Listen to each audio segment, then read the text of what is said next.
사도행전 7장 소개합니다. 사도행전 7장은 앞서 6장에서 마지막 부분에 언급드렸던 것처럼 이제 구약의 이러한 예배적 질서, 또 구약의 율법의 이러한 그 내용들이 과연 신약에는 과연 어떻게 이제 그러면은 적용되어지고 펼쳐질 것인가? 이 구약과 신약의 통일성과 차이점은 과연 우리가 어떻게 이해해야 되는가? 이건 아주 굉장히 우리 신앙생활에 있어서 또 아주 중요한 그런 내용입니다. 특별히 7장은 이제 창세기부터 지금까지의 구약의 전체를 스데반이 이렇게 한마디로 요약을 하면서 과연 구약의 전체적인 그 핵심 내용은 무엇인가? 또 그러한 그 내용들을 통해서 하나님이 가르치려고 했던 중요한 신앙의 본질은 무엇인가? 또 그러면은 구약에서 소개된 그 수많은 성전의 제도와 이런 의식들은 과연 어떤 의미가 있는가? 이런 것을 스데반의 설교를 통해서 한마디로 요약을 해주는 아주 엄청난 내용이 담겨 있습니다. 마치 히브리서에서 구약 전체의 성전과 제사 예배를 요약하고 그게 어떤 의미가 있는지를 설명해내는 것처럼 이렇게 7장은 구약의 이러한 그 제도와 의미가 어떤 의미인지, 또 신약에 와서는 이것이 어떻게 이제 중단되고 또 어떻게 연속이 되는지, 그래서 신구약의 신앙의 이러한 질서의 통일성과 또 차이점이 무엇인지에 대해서 가르치는 아주 소중한 내용들을 갖고 있습니다. 특별히 율법의 이러한 그 성격, 또 언약론이라고도 이렇게 할 정도로 사도행전 7장은 언약론이라고도 이렇게 표현을 하기도 하고요. 그래서 이러한 언약의 이러한 그 내용이 우리가 또 신구약 전체를 통해서 어떻게 이해해야 되는지를 가르치는 아주 소중한 내용을 가지고 있습니다. 오늘날도 결국 이 7장의 내용들을 따라서 보게 되면 구약의 이러한 율법적 의식이라든가 제사법이라든가 이런 부분들을 문자 그대로 따라하려고 하는 오늘 우리 시대의 그런 목회자와 교회들이 있습니다. 결국 안식교인들 이단으로 정죄가 됐잖아요. 그러니까 분명히 구약에 문자로 그렇게 표현되어 있지만 구약적인 그러한 형태로 예배를 드린다든가 이런 식으로 따라하게 되면 그건 신약을 무시하게 된 아주 심각한 문제가 발생이 되는 것이에요. 로마 가톨릭도 구약의 제사 흉내를 내는 이러한 형태들. 그래서 구약의 이러한 부분들을 어떻게 이해를 해야 될 것인가? 또 어떤 분들은 또 거꾸로 오순절의 이러한 사건을 강조하면서 신약만 강조하면서 결국 오순절의 이 신비 체험과 이러한 또 기적들을 그대로 사도적 은사가 연속되는 것처럼 그래서 막 직통계시를 주장하고 뭐 천국과 지옥을 갔다 왔다 막 이러면서 이런 여러 가지 신비 체험을 기독교의 본질인 것처럼 또 이렇게 강조하는 많은 분들이 있습니다. 결국 구약을 무시하고 그래서 신앙 체험만 강조하면서 구약의 이런 십계명의 이러한 기독교 윤리와 이러한 가르침들을 무시하는 또 이러한 또 지나친 극단적인 그러한 신약 중심의 또 이러한 모습들을 보게 됩니다. 결국 구약과 신약의 이러한 통일성과 차이점을 이해를 못해서 결국 극단적인 신앙의 형태로 흘러가는 이러한 부분들을 보게 됩니다. 자, 그럼 이제 새롭게 시작이 되어지는 신약의 이러한 또 복음의 이러한 본질과 또 그런 외적인 이러한 질서는 구약의 이러한 또 내용과 관련해서 어떠한 부분에서 차이가 나고 어떠한 부분에서 또 이렇게 신구약 전체가 구원에 있어서 통일성을 가지고 또 교회의 이러한 질서상에 있어서 통일성을 가지고 하나님의 교회로서 또 복음을 또 우리에게 가르쳐내는 신구약 전체가 우리 성도들에게 하나님의 말씀으로서 하나님의 언약으로서 또 그렇게 우리에게 간직되어야 되는지를 스데반의 설교를 통해서 특별히 구약의 이 엄청난 내용을 이렇게 또 우리에게 정확하게 드러내는 것을 보게 됩니다.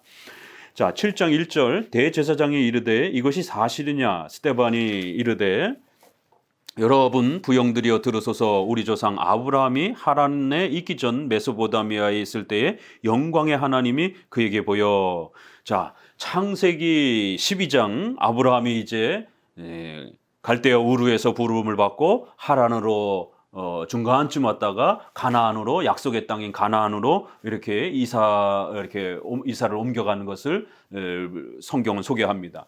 우리가 구약의 이 창세기의 아브라함의 장면을 보게 되면 도대체 아브라함은 이 사건 이야기는 도대체 뭘 가르치는 것일까? 결국 이걸 잘못 읽어냈을 때 어떤 일이 벌어집니까? 오늘날 시오니즘 백두 예루살렘 운동이라든가 이런 유대주의 중심의 이런 세대주의 해석들이 유대주의를 펼쳐내는 유대인 중심의 혈통적 민족적 그러한 그 구원이라고 하는 아브라함의 혈통적 이러한 그 구원의 이런 의미들을 가르치는 유대주의적 해석을 하는 이러한 형태가 오늘날 있습니다. 결국 아브라함의 이러한 사건과 역사를 신약으로 연결을 해서 결국 아브라함이 믿음의 조상이라고 하는, 그래서 아브라함이 예수 그리스도를 바라보고 장차 예수님이 메시아로 오셔서 이제 그 예수님을 믿게 되므로 우리가 구원을 얻는, 그래야 약속의 땅이라고 하는 영생의 이런 축복을, 천국의 이러한 그 기업을 누리는 이러한 복음의 약속을 하고 계신 것인데, 이걸 모르고 마치 가나안 땅, 지금 예루살렘 땅이 거기가 아주 중요한 영적인 땅인 것처럼, 또 아브라함에게 있어서 혈통적으로 물려받아야 마치 유대인이 되어야 구원을 받는 것처럼, 이러한 유대주의적인 그러한 형태로 아브라함을 해석하면 큰일 난다라는 것입니다. 그렇기 때문에 다시 한번 창세기로부터 시작해서 스데반은 이 아브라함 사건이 도대체 어떤 의미인 것인지, 구약에서 소개하는 가장 중요한 두 인물은 아브라함과 다윗입니다. 그래서 아브라함과 다윗을 다시 한번 설명해내면서 하나님께서 왜 이 아브라함을 우리에게 가르치고 소개하는지를 찬찬히 설명해 갑니다. 바로 우리의 조상 이러면서 아브라함을 하나님께서 그렇게 갈대아 우르에서 이끌어내어 하란으로 이끌었다가 또 약속의 땅으로 이렇게 이끌어내셨다. 그리하여 4절에 아브라함이 갈대아 사람의 땅을 떠나 하란에 거하다가 그 아버지가 죽음에 하나님이 그를 거기서 너의 지금 사는 이 땅으로 옮기셨느니라. 그런데 놀라운 건 5절에 그러나 여기서 발붙일 만한 땅도 유업으로 주지 아니하시고 다만 이 땅을 아직 자식도 없는 그와 그의 후손에게 소유로 주신다고 약속하셨으며, 그러니까 하나님은 가나안 땅, 약속의 땅을 주신다라고 이렇게 아브라함을 불러왔는데, 우리가 이 창세기에서 이해할 수 없는 그러한 이제 내용들을 보게 되는 건요, 약속의 땅을 준다라고 해놓고는 정작 자손이 없어요. 자손도 없고, 또 아브라함의 그 모습을 보게 되면 땅 한 평 얻지 못하고 결국 무덤 정도만 이렇게 소유하고 땅도 소유하지 못하고 계속 방랑자처럼 이렇게 헤매다가 죽는 이런 장면을 보게 됩니다. 도대체 이게 무슨 이야기일까? 도대체 이 창세기 아브라함의 이 방랑하는, 멀쩡히 이 우르에서 잘 살고 있던 아브라함을 왜 이렇게 정든 고향을 떠나서 알지도 못하는 이러한 땅으로 옮겨놓고 도대체 하나님은 뭘 하시는 건가? 아브라함에게 뭘 약속한 것인가? 이런 내용들을 우리가 신약과 구약을 비교해서 읽지 아니한다라면 결국 자칫 아브라함의 이러한 그 역사와 사건을 엉뚱한 쪽으로 오해할 수 있게 된다라는 것이.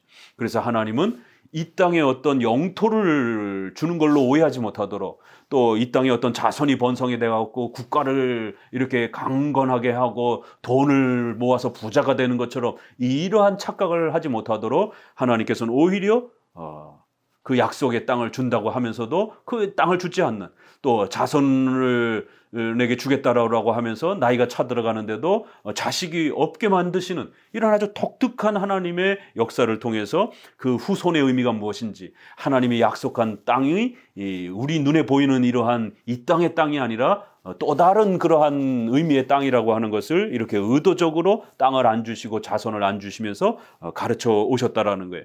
그래서 이러한 구약의 아브라함 사건을 쭉 소개하고 결국 그렇게 정착했는데, 결국 그 후손에게 있어서 6절 이하에 보게 되면 후손이 다른 땅에서 나그네가 되리니 그 땅 사람들이 종으로 삼아 400년 동안을 괴롭히리라.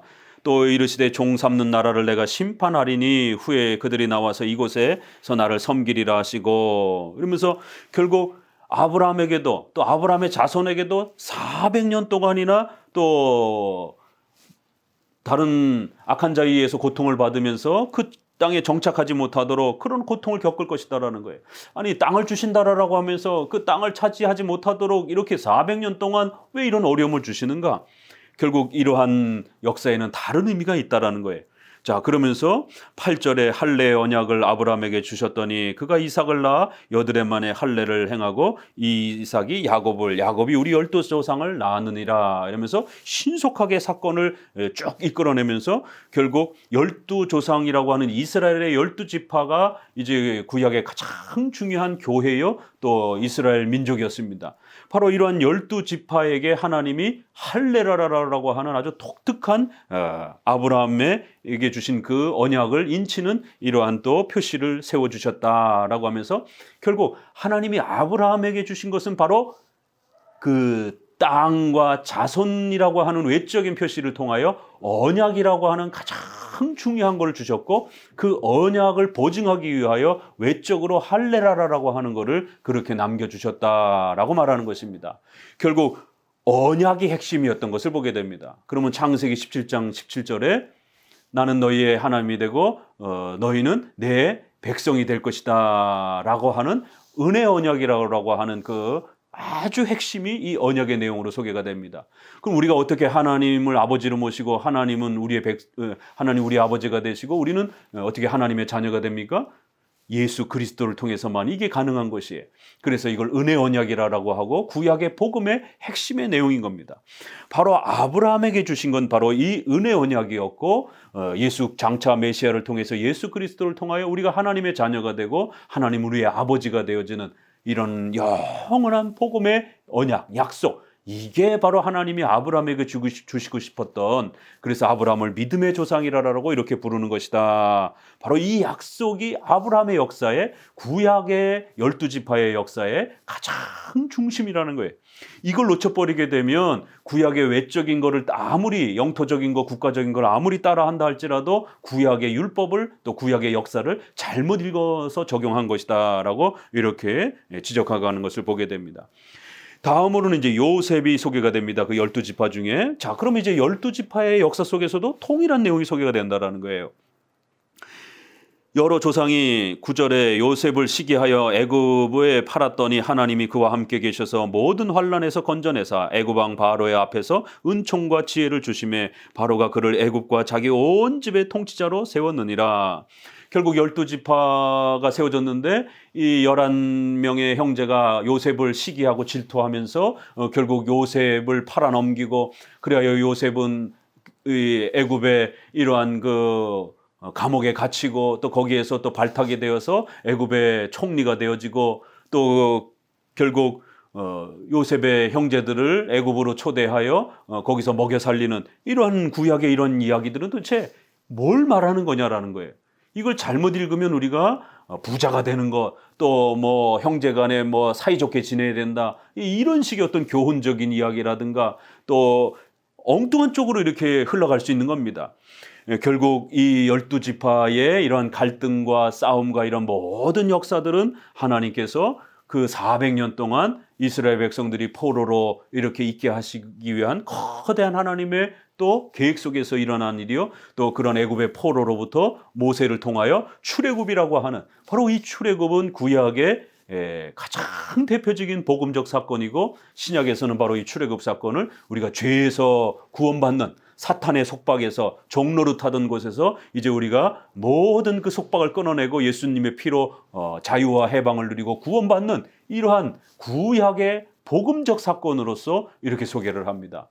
그래야 구약의 이 복음적인 외적인 이 사건을 출애굽을 통해서 유월절 또 절기 제사 이 모든 게 출애굽에 집중되어 있고, 결국 신약에서는 바로 구약의 이러한 모든 제사와 절기가 예수 그리스도께서 피 흘려서 우리의 죄값을 치르고 그 어린 양의 피 때문에 우리가 구원받는 이러한 모든 구원의 역사가 바로 이 출애굽에서 아주 절정에 이르면서 가르쳐진다라고 소개를 하는 겁니다. 바로 결국 이 요셉의 이러한 그 형제들과의 이러한 그 갈등의 사건, 그래서 결국 애굽으로 내려갔고 기근이라고 하는 이러한 또 어려움 때문에 우여곡절 끝에 이스라엘의 가족들이, 야곱의 가족들이 애굽으로 다 내려가는 이러한 사건을 또 소개를 합니다. 14절에 요셉이 사람을 보내어 그의 아버지 야곱과 온 친척 75사람을 청하였더니 야곱이 애굽으로 내려가 자기와 우리 조상들이 거기에서 죽고, 이러면서 75명 70명 정도 되어지는 이제 이러한 사람들이 애굽에서 그렇게 한동안 살게 되어진 과정을 이야기합니다. 그리고는 17절에 하나님이 아브라함에게 약속하신 때가 가까움에 이스라엘 백성들이 애굽에서 번성하여 많아졌더니 요셉을 알지 못하는 새 임금이 애굽 왕위에 오르매, 결국 아브라함에게 400년 동안 이스라엘 백성들이 포로 생활을 하다가 어느 순간에 이제 그들이 자유와 해방을 맞아서 또 하나님이 약속한 약속의 땅으로 올라올 것이다. 이게 도대체 뭘 말하는 건가? 이게 아브라함에게도 상당히 참 어려운 내용이었죠. 그게 이제 본격적으로 펼쳐졌다 그러면서 20절에는 그때 모세가 났는데 하나님 보시기에 아름다운 자라, 그의 아버지의 집에서 석 달 동안 길리더라. 버려진 후에 바로의 딸이 그를 데려다가 자기 아들로 기름해. 이제 본격적으로 애굽의 포로 생활을 하는 이스라엘 백성들 이야기를 하고, 또 거기서 모세라라고 하는 독특한 이제 선지자 한 사람이 활동을 하는 구약의 이야기. 그래서 구약의 수많은 이야기들은 이 모세와 함께 또 펼쳐지는 수많은 그 내용들이 또 아주 중요한 한 역사를 이루죠. 그럼 이 모세 이야기는 도대체 무슨 이야기인가? 그러니까 이것도 바로 이 아브라함에게 주셨던 그 할례의 언약이라고 하는 은혜 언약의 그 핵심을 담아내기 위한 그러한 또 하나님의 특별한 사건의 연속성이었다라고 끌고 가는 겁니다. 바로 출애굽을 가르치기 위한 준비 과정이었다라는 거죠. 그리하여 40살쯤 되어 23절에 그가 그 형제 이스라엘 자손을 돌볼 생각이 나더니 한 사람이 원통한 일 당함을 보고 보하여 압제받는 자를 위하여 원수 갚아 애굽 사람을 쳐 죽이느니라. 그는 그의 형제들이 하나님께서 자기 손을 통하여 구원해 주시는 것을 깨달으리라 생각하였으나 그들이 깨닫지 못하였더라. 그래서 애굽에서 종노릇하는 자신의 가족들을 구해내기 위해서 이렇게 시도를 했지만 전혀 깨닫지 못하더라는 것이, 오히려 형제들에게 의해서 모함을 받고 또 고통을 당해서 우리가 잘 아는 것처럼 모세는 도망을 갑니다. 결국 모세가 40년 동안 이렇게 백성을 떠나서 살아가는 가운데 하나님이 모세를 불러서 결국 그 백성들을 구해내는 이제 이런 장면이 이어진다라는 거예요. 30절, 40년이 참에 천사가 시내산 광야 가시떨기 불꽃 가운데서 그에게 보이거늘 모세가 그 광경을 보고 놀랍게 여겨 알아보려고 가니 가까이 가니 주의 소리가 있어 나는 내 조상의 하나님 즉 아브라함과 이삭과 야곱의 하나님이라 하신데 모세가 무서워 감히 바라보지 못하더라. 그 모세가 이제 하나님 앞에 부름받는 장면이 나오는데 이것도 아브라함이 부름받는 장면하고 똑같습니다. 결국 하나님께서 뭐라고 모세에게 이야기하냐면 나는 내 조상의 하나님, 아브라함의 하나님, 이삭의 하나님, 야곱의 하나님.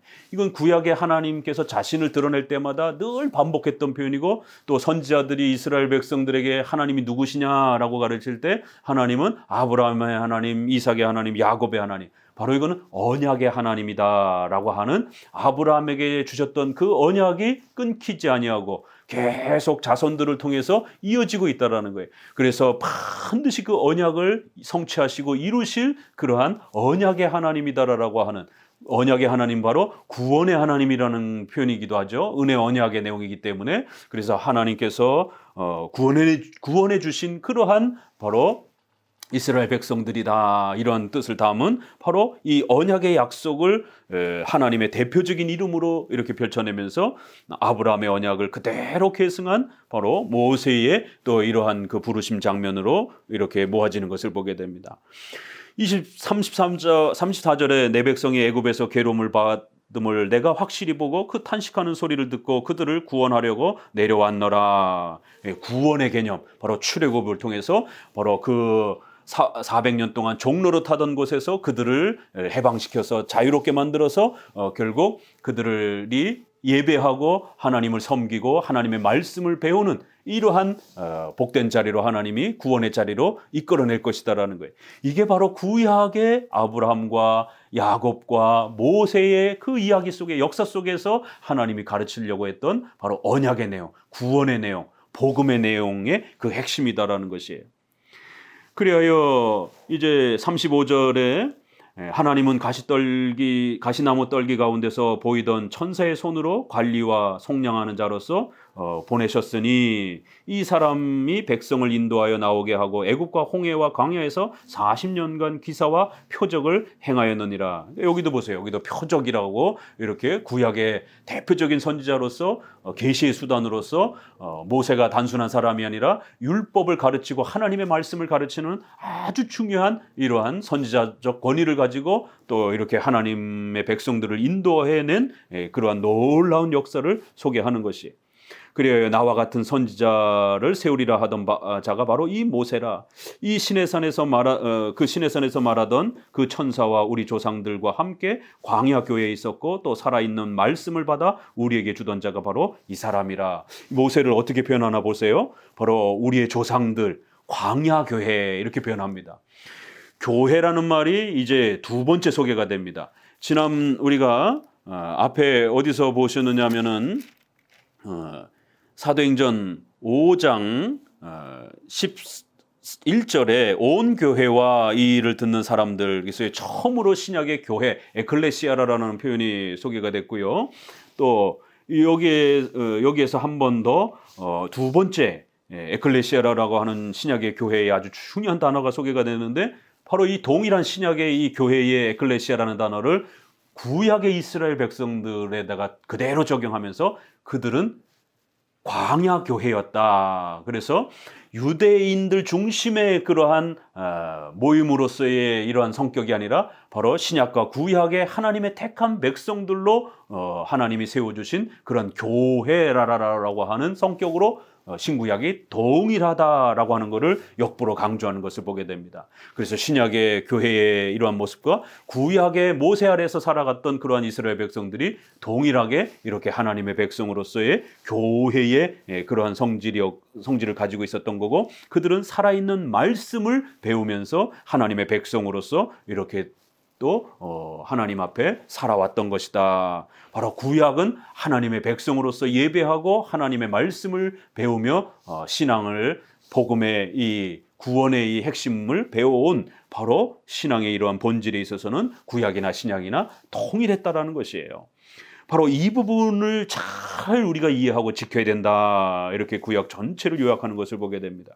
그런데 이제 바로 이 부분에서 이스라엘 백성들이 죄를 어떻게 범했느냐면 41절에 그때 그들이 송아지를 만들어 그 우상 앞에 제사하며 자기 손으로 만든 것을 기뻐하더니, 바로 이 신앙의 본질을 놓쳐버리고 교회로서의 본질, 신앙의 본질, 언약의 본질을 놓쳐버리고 금송아지를 만들어 놓고 제사를 드리고 마치 그것만 잘하면 하나님 앞에 복을 받는 것처럼 가나안 땅에 성전만 지어놓고 마치 그 성전만 지켜내면은 복을 받는 것처럼 이렇게 신앙의 본질을 놓쳐버리고 범죄할 때에 그들에게 어떤 일이 벌어졌는가? 42절에 하나님이 외면하사 그들을 그 하늘의 군대 섬기는 일에 버려두셨으니 이는 선지자의 책에 기록된 바 이스라엘 집이여 너희가 광야에서 40년간 희생과 제물을 내게 드린 일이 있었느냐? 몰록의 장막과 신내판의 별을 받들었음일 뿐이다. 이러면서 결국 너희들의 예배와 제사는 전부 다 우상 숭배와 같은 그런 악한 것이었다라고 이렇게 신앙의 본질을 놓치고 엉뚱하게 외적인 그런 제사에만 빠지게 되면 그건 우상 숭배에 준하는 것이다라고 이렇게 책망을 합니다. 결국 계속 이어서 44절에 광야에서 우리 조상들에게 증거의 장막이 있었으니 이것은 모세에게 말씀하신 이가 명하사 그가 본 양식대로 만들게 하신 것이라. 이러면서 구약의 성막 또 솔로몬을 통해서 만든 또 성전, 이 모든 것이 구약의 제사의 제도로서 소중한 것이었음에도 불구하고 신앙의 본질을 놓치고 외적인 그런 것만 붙잡게 되면 그건 아주 가증한 우상숭배처럼 취급되어질 수 있는 것이다라는 거예요. 그래서 신앙의 본질이 놓쳐지지 않도록 조심해야 된다라고 이렇게 경고하는 것을 보게 됩니다. 47절에 솔로몬이 그를 위하여 집을 지었느니라. 그러나 지극히 높으신 이는 손으로 지은 곳에 계시지 아니하시나니 선지자가 말한 바 주께 이르시되 하늘은 나의 보좌여 땅은 나의 발등상이니 너희가 나를 위하여 무슨 집을 짓겠으며 나의 안식할 처소가 어디냐. 이 모든 것이 다 내 손으로 지은 것이 아니냐라고 하면서 결국 하나님께서는 온 만방에 계시기 때문에 무소부재 어디든지 계시는 분이기 때문에 하나님께서는 굳이 집을 짓고 성전이 필요 없다라는 거예요. 그런데도 왜 하나님이 구약에 성전을 만들고 거기에 짐승의 제사를 요구하셨는가? 바로 이것은 장차 오실 메시아가 그의 피를 통하여 우리를 구원하신다라고 하는, 우리가 죄에서 구원받는 이 소중한 것을 가르치고, 또 하나님 앞에 택함받은 백성들이 교회로서 그렇게 존재하는 것이 얼마나 소중한 것인지, 교회적 질서와 교회적 그 모임과 교회적인 그러한 신앙 공동체가 얼마나 거룩하고 이 땅에 비록 볼품없고 또 이 땅에 그런 또 약해 보여도 이러한 교회는, 광야교회, 신약교회 모두 하나님의 교회는 이처럼 하나님이 임재하시고 함께 하시는 하나님의 집이요 그리스도의 몸된 신부로서 어마어마한 하나님의 보호를 받는 이러한 가장 소중한 또 거룩한 곳이다라고 하는 것을 이렇게 또 가르쳐가는 것입니다. 그래서 전능하신 하나님이 이렇게 신앙의 언약을 우리에게 주신 것이고, 그 복음을 통하여 하나님의 교회를 세우신 이 신앙의 본질을 지키고 잘 이해해야 된다는 거예요.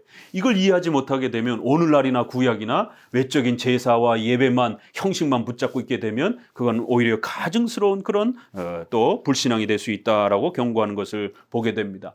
오늘날 신약도 역시 마찬가지예요. 신약도 하나님은 무소부지하신 분이기 때문에 우리의 이러한 그 외적인 이러한 그 질서가 중요함에도 불구하고 신앙의 본질인 언약과 복음의 핵심을 놓쳐버리고 외적 질서만 붙들고 있고, 마치 그러한 외적 질서만 열심히 하면 복을 받는 것처럼 이렇게 또 착각을 하게 되면 구약의 백성들이 책망받은 것처럼 동일하게 책망을 받는 겁니다. 그래서 51절에 결론적으로 목이 곧고 마음과 귀에 할례를 받지 못한 사람들아, 너희도 너희 조상과 같이 항상 성령을 거스리는도다. 이렇게 신앙의 본질은 뭐라고요? 마음과 귀에 할례를 받는 것. 할례는 언약의 보증과 표시였어요. 결국 그 외적인 이 할례는 우리 마음이 죄를 하나님 앞에 회개하고 하나님을 신뢰하고 사랑하는 이 마음의 변화, 그래서 마음이 악한 마음이 하나님을 사랑하는 마음으로 그렇게 거듭나고 예수님을 사모하고 복음을 받아들이는 이런 마음의 이 죄사함, 또 우리의 그런 귀가 할례를 받는, 하나님의 말씀을 듣고 마음이 변화되어지는 마음과 귀의 할례, 이게 참 독특한 표현이죠. 구약에는 남자의 성기에 표피를 잘라서 할례를 행하지 아니하면 그 불신앙으로 취급해서 죽습니다. 그러나 그 외적인 할례의 목적은 바로 마음과 귀의 할례라는 거예요. 말씀을 듣고 우리의 마음이 거듭나서 예수님을 사랑하는 언약을, 은혜 언약을 바르게 지키는, 이게 바로 복음의 핵심이라는 거예요. 바로 이 부분을 모르게 되면 성령을 거스리는 이런 죄에 빠지게 된다라는 것입니다.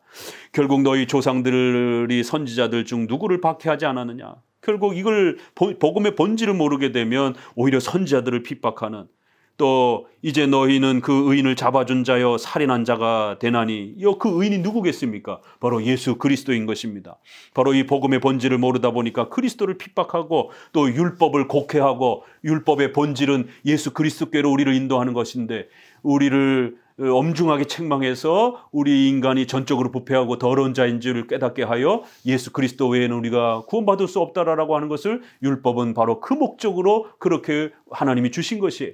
이 목적을 제대로 사용하지 않고 외적인 그러한 제사와 이런 형식만 갖추고 있으면 마치 되는 것처럼, 이런 식으로 율법을 남용하고 또 과도한 엄격한 그러한 또 율법적 기준을 맞춰놓고 그러한 경건만 맞추면 마치 복을 받는 것처럼, 이런 율법주의의 이러한 남용들이 번졌다라는 것이 결국 성전과 율법을 잘못 사용한 거라는 거예요. 오늘날도 마찬가지입니다. 오늘날 한국교회 안에 성전 건축한다라고 하면서 수천억을 들여서 성도들의 전 재산을 그렇게 강제로 빼앗고, 그리하여 건물만 수천억을 들여서 지어놓는, 그래서 마치 그게 구약의 성전인 것처럼 이러한 성전을 잘못 남용하는, 또 율법을 잘못 남용하는 이런 어리석음들을 보이게 됩니다. 그렇게 되면 하나님 앞에 엄중한 책망을 받고 복음을 잃어버리게 된다는 거예요. 그래서 성전은 예수 그리스도이고, 또 고린도에서 있는 것처럼 성전은 성도들을 말하는 것이에요. 그래서 성도들을 하나님의 말씀으로 율법을 통하여 죄를 지적하고 예수 그리스도께로 인도하며 예수님을 잘 가르쳐서 또 하나님의 말씀을 풍성하게 배우고 예배를 드리며 신앙이 성장하도록 성도들을 양육해내는 이것이 복음이요, 이것이 교회의 본질이라는 거예요. 이걸 놓치고 교회를 외형으로 10,000명, 20,000명씩 키워가면서 목사가 성도를 모르고 또 성도도 목사 한번 만나보지도 못하고 또 교회 안에서는 성경을 제대로 배우지도 못하고 온갖 퍼포먼스와 온갖 사회복지센터와 같은 이러한 무슨 교회에서 수많은 그러한 교양 프로그램들이나 배우고 정작 성경을 천히 배우는 이러한 시간들은 없어져 버리는, 이렇게 되면 이건 교회가 아니라는 겁니다. 그래서 스데반은 구약 전체를 성전의 의미와 율법의 의미를 핵심적으로 짚어내면서 복음과 올바른 신앙의 마음의 할례를 통하여 예배의 질서를 잘 회복해내는, 그리하여 하나님의 말씀을 배우는 이 질서를 회복해내지 못하면 그거는 결국 잘못된 교회의 모습이요, 복음을 남용하고 복음을 망가뜨린 것이다 라면서 유대인들이 복음을 오해하고 구약을 잘못 망가뜨린 것을 아주 호되게 책망하는 이 장면으로 7장이 마무리가 됩니다. 54절에 그들이 이 말을 듣고 마음에 찔려 그를 향하여 이를 갈거늘 스데반이 성령이 충만을 하여 하늘을 우러러 주목하여 하나님의 영광과 및 예수께서 하나님 우편에 서신 것을 보고 말하되 보라 하늘이 열리고 인자가 하나님 우편에 서신 것을 보노라 한데, 이렇게 결국 또 마지막 장면에서도 이러한 은사는 아주 독특한 사도적 은사에 해당이 되는 겁니다. 뭐가요? 하늘이 열리는 거예요. 그리고 그 하늘이 열리고 예수님이 하나님 보좌 우편에 계시는 것을 이렇게 보게 됩니다. 이걸 오늘 어느 목사가 봅니까? 이걸 어느 성도가 이런 경험을 합니까? 이건 사도시대에만 있었던 특별한 은사인 것입니다. 어떤 경우에 또 있었죠? 마태복음 3장 16절에 보게 되면 예수님이 세례받으러 세례 요한에게 올 때 하늘이 열리고 이제 음성이 들리는, 여기서도 하늘이 열리는 이런 아주 독특한 경험을 합니다. 이거 세례 요한만이 경험한 거예요. 다른 제자들은 이런 경험을 못했습니다. 또 사도 요한이 요한계시록 4장 1절에 보게 되면 그 계시를 받을 때 하늘이 열리고 이러면서 또 음성을 듣는 이런 장면이 나옵니다. 또 사도 바울이 나중에 하늘이 열리면서 3층전을 이렇게 갔다 왔다 이러면서 하나님의 신비로운 계시를 받는 이 장면을 사도 바울이 독특하게 경험을 합니다. 그리고 오늘 여기 4번째 정도로 이렇게 스데반이 하늘이 열리고 예수님이 계신 것을 직접 목도하는 이러한 놀라운 경험들을 하게 됩니다. 그래서 신약 성경에 대략 한 4번 정도 하늘이 열리는 이런 엄청난 장면을 소개를 합니다. 12사도 모두가 경험한 것도 아니고요. 또 수많은 제자들이 있었지만 그 제자들이 경험했다는 얘기도 없습니다. 이렇게 4번 정도 아주 특별한 사건으로 소개하면서 하나님께서 신약의 교회와 복음의 그 핵심을 잘 세워가는 그 증명으로서 이렇게 구약 전체를 스데반이 증명해냈을 때 그 스데반의 이 해석과 증명이 옳다라고 하는 것을 객관적으로 보증해주는 놀라운 그런 체험으로서 이러한 하늘이 열리면서 그리스도를 바라보는 이 장면을 소개를 합니다. 이건 오늘날 목회자나 성도들이 경험할 수 있는 그런 연속적인 경험이 아닌 것입니다. 자, 그러면서 이제 결국 마지막에 이렇게 스데반이 언약의 이 핵심을 이렇게 정리하는 이 내용을 기억하셔야 됩니다. 결국 신약이나 구약이나 언약은 예수 그리스도를 통해서 죄사함 받고 구원받는 이 은혜 언약, 창세기 17장 아브라함에게 주셨던 것이나 지금 스데반이 예수 그리스도를 바라보면서 가르치려고 하는 그 복음이나 그 구원받는 핵심은 예수 그리스도를 말미암아 우리가 죄사함 받고 하나님의 자녀가 된다라고 하는 것, 하나의 언약, 그리고는 구약과 신약의 외적인 성전 제사와 또 피 흘림의 제사, 그리고는 신약에서는 예수 그리스도를 믿는 이러한 형태. 그래서 예수님이 오시기 전과 후에 두 가지의 모습이 외적 질서가 소개가 되는 것입니다.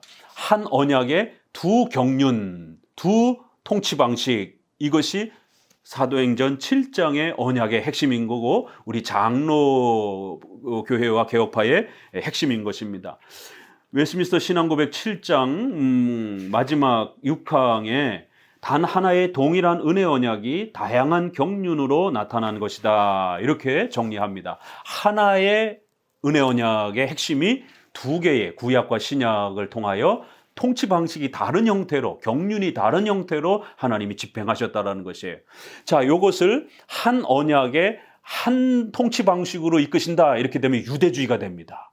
유대인들만이 구원받고 유대인들만이 하나님 이스라엘의 아브라함의 백성이다 이러면서 아브라함에게 줬던 약속은 아브라함의 혈통을 통해서만 유지된다 이러면 하나의 언약이 하나의 통치 방식으로 집행이 되는 거예요. 이러면 유대주의가 됩니다. 자, 그러면 거꾸로 두 개의 언약이 또 두 개의 집행 방식으로 집행된다 이러면 언약이 여러 개가 있고 또 집행 방식이 여러 개다 이러면 이게 세대주의입니다. 그래서 시대마다 7세대로 나누면서 그 시대마다 다 하나님의 약속이 실패했고 그래서 오늘날은 은혜 시대고 뭐 성령 시대며 그래서 이런 성령의 신비 체험을 해야 하는 그런 시대가 되었고 그래서 구약의 구원의 방식과 오늘날 구원의 방식이 서로 다르다 뭐 이런 주장들을 펼쳐내면서 신구약에 결국 이렇게 분리시키는 이러한 다양한 언약, 다양한 통치 방식을 또 이야기를 합니다.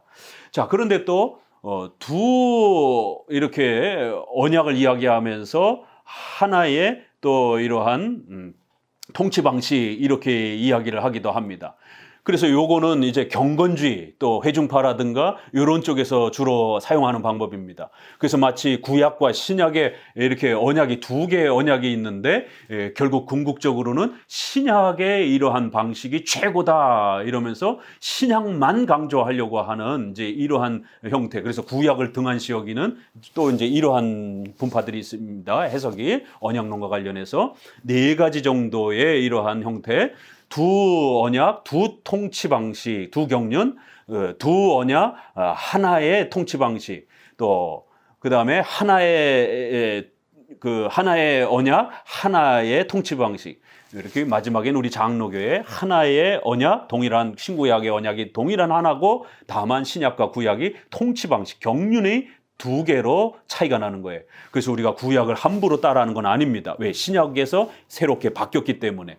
그래서 통치 방식이 2개가 차이가 난다는 겁니다. 그래서 이렇게 외적인 질서에서는 차이가 나지만 은혜 언약이라고 하는 하나의 동일한 언약은 신약이나 구약이나 구원의 방식은 예수 그리스도로 말미암아 구원받는다라고 하는 동일한 언약이라는 것입니다. 이처럼 사도행전 7장은 신구약 전체를 통일성과 차이점이 무엇이 차이가 나는지 또 이제 새롭게 시작이 되는 신약의 교회가 왜 더욱 위대하고 대단한지를 펼쳐내는 신약의 복음의 위대성과 교회의 위대함을 이렇게 멋있게 펼쳐내는 교회의 이러한 영광스러움을 신구약 전체를 통해서 확립해주는 소중한 구약의 해석으로서 스데반의 이러한 설교가 이렇게 아주 아름답게 소개가 되어지고 있습니다. 감사합니다.